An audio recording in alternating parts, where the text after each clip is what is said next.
So meron tayong pupuntahan, meron tayong bisita. Bumili sa... Kailan ba bumili ito, Nico? Si Sir? 2 months ago?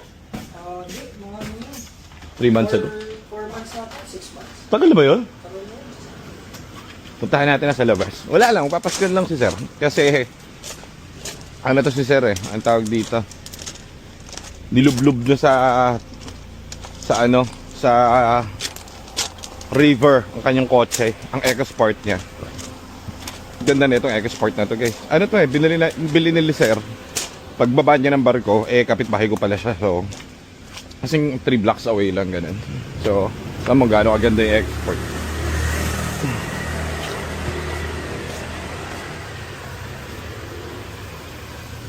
Pogi, ano?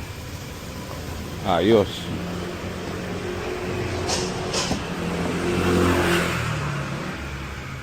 Sir, pasok ako, Sir, ha?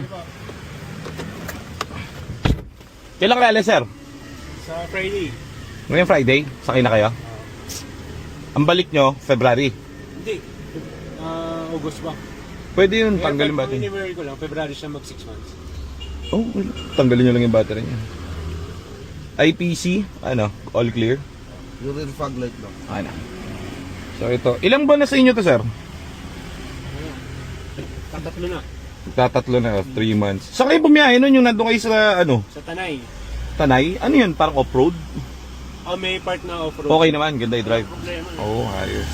Wala namang error, Sir, eh. Pero pabalik, wala rin nung pabalik, wala akong naging problema lalo pabalik. Papunta wala naman problema, yun lang inano ko. Yun naman basta lang naman ng check engine. Baka nag-check engine kayo dahil, ano, yung natapos idan sa baha. Parang ano lang, minuto, mga 5 minutes. Wala yun, nag-fault lang yun. Basta pag nawala ang check engine, may nag-error lang doon na isang beses, pero definitely, hindi siya sira. May nabasa siyang something, baka nabasa yung sensor sa ilalim, ganun lang. Pero, ano, tawag dito, okay to, ganda to. Pinaano na yung Sir to eh. Magkano inabat yung glass coating nyo, Sir? Actually, libre lang. Oh? Talaga? Hindi, pinasok na lang. May tropa ako dito sa Timo. Pinasok. Ano sila? Ang gagawin, yung mga nag-aaral magbukas ng car wash, napasok ko, sa small room. Pero 5 days ako lang. Lahat pati yung... Ganda. Hanggang saan nyo dinaanan yung baha? Dito? River. May nabasa lang doon, tapos nag-fault. Nawala agad, di ba? Okay na yun pag gano'n. Walang problema yun. Bago ano nyo, bago trani nyo. Pagka iwanan nyo, yun, pwede yun. Tanggalin nyo yung battery. Kasi kung mawawala sa program yun, lapit lang namin eh, di pupuntahan ko. Yun lang naman. Matagal kaya yata Sabi ko, February, meron pa siyang 2 months mag-awat. Nasa barko rin. Oy, para magamit. Yung dati ko kasi sasakyan, hindi nila kayang i-drive. Malaki? Litaran. Malaki. Pang-off-road. Hindi nila kaya. Kaya kumuha na ako ng pag-isip. Mas maliit. Oo. Basta dito sabihin mo sa amin kapag kapatid mo gagamit, lapit lang namin eh. Ngayon, kapag hindi mo gagamitin, tanggalin mo yung isang battery, Sir, yung isang polarity. Tapos, stay mo lang dun. Hindi naman magkakaproblema yan. Para hindi na i-start kung matagal na mawawala.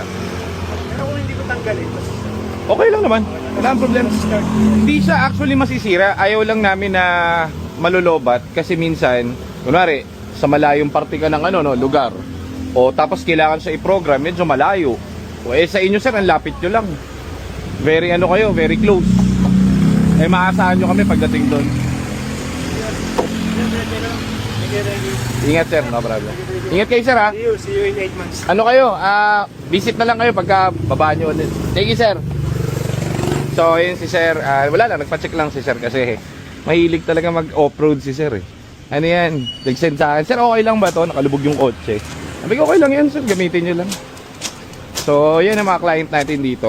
Laging nakasmile, masaya, saka tawag dito, question, ano lang, kumbaga, nangingi inputs. So, kami dito lagi welcome. So, thank you, sir. Ingat po kayo sa pagsakay nyo. Thank you very much.